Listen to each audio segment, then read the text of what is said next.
So there have been a lot of complaints from candidates about the GOP debate last night on CNBC. A lot of candidates have said the questions were unfair, the moderators were not only unfair but inept, and all of the usual. But then again, it seems a little elevated in this case, and I think in some cases I tend to agree with the candidates that there was a bit of a fairness gap here. That wasn't me. That was like some dude in front of me that wanted to hang out in the road. Anyway, the low point for me in the night came when Marco Rubio was asked a question about his personal finances, and in particular about a foreclosure on his second home. And I felt like this was over the line. I feel like, this is his own money. This isn't like political corruption. If it were something like, I'm sure even my friend Kurt would agree that some of the questions about the Clinton Foundation, whether they're taking some of this money and it's not, all above board, at least those questions could be asked if there's some reason to ask them. But when it comes to somebody managing their own money, I'm not sure how relevant it is. Now, I polled my Twitter followers about this, and they were kind of evenly divided. In fact, when I looked this morning, it was 50-50. Over 100 people voted. I appreciate that. The poll's not scientific, but at the same time, people seem to be pretty divided over whether a candidate's personal finances should be fair game. And really, in addressing this division, I want to put a little historical perspective on this. And let's think about some of the presidents of the United States that if having impeccable personal finances were an issue, they would have never been able to serve the country. First of all, let's start off with Thomas Jefferson, who had a bad habit of co-signing loans for people, who had lavish taste, who built a legendary, very expensive home at Monticello that cost a lot of money. Let's not forget that cash crop agriculture, it is very risky. Presidents Madison and Monroe had some hard times here and there. When Jefferson died, he was intestate. His estate wasn't worth anything, and he owed about $1.9 million in today's dollars. So we would have to say, well, Jefferson, sorry, your personal finances are a little bit off, so we're not going to let you write the Declaration of Independence. Somebody else is going to have to do that. Much less, you think about how Jefferson was a president, that he ran what he called, and I think justifiably, a wise and frugal government. That, he cut taxes while cutting spending. Imagine doing both of those at once. People just don't seem to get that. So Jefferson's finances really aren't something that I think really reflected in Jefferson's conduct as a politician. In fact, quite the opposite. He seemed quite a better manager of public funds than his own.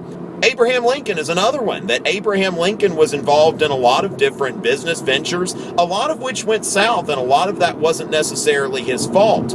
And there was one point where one of his partners, I think it bailed on him or something like that, but the sheriff came and took some of Abraham Lincoln's property, I think a horse and some surveying equipment, which it's like, whoa, that's quite a thing. Just a little bit of presidential trivia. When you think about Mount Rushmore, a lot of people call it 3 surveyors and another guy, because George Washington, Thomas Jefferson, and Abraham Lincoln all spent some time as young men surveying. Just a little bit of trivia for you. Now, Teddy Roosevelt never had to do that. His family was rich.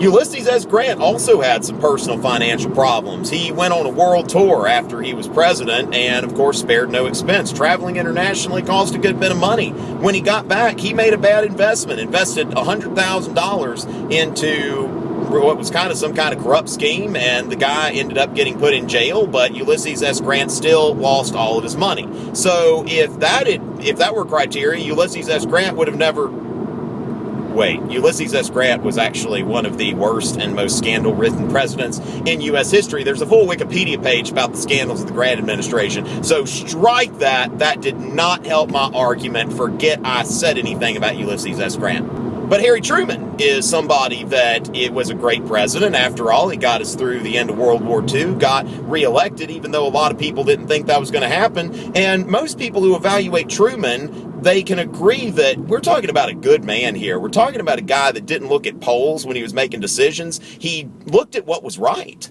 And so Truman, when he was younger, he had a business partnership, and his partner went bankrupt. He filed for bankruptcy and all that. Truman was like, not doing that. That's not the right thing to do. So he didn't file bankruptcy and was saddled with a bunch of debt for a long time.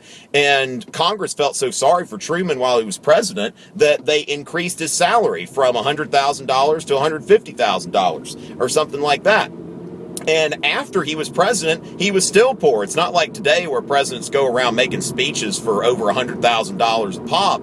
Truman was still known as not being a man of means, so much so that Lyndon B. Johnson used him as kind of the poster boy for Medicare. Truman and his wife were the first two people that Johnson enrolled in the new program. So when we look at all this, we've had a lot of great presidents who did not have great records of finance. And I don't really think that somebody's personal financial decisions really have a whole lot to do with how they would perform on the job. So whether it's Marco Rubio or anybody else, let's look at what they're doing in office and their public record and all of that kind of stuff, which I think is a lot more important than what decisions they might have made personally. Because let's face it, a lot of business success is luck. And you know, that's part, anybody will tell you that. I mean, anybody's successful. Sure, hard work, but they also got lucky. So anyway, I hope the debates are better from here on out. That debate last night was kind of boring too. Hopefully this wasn't boring. If you've made it this far, you got there. If you haven't subscribed yet, do that. Take a look at my blog post, which addresses the same thing if you want to read a little bit more about this. And of course, I've got Twitter, Instagram, Facebook, all of that stuff. Thanks for watching. Until the next drive.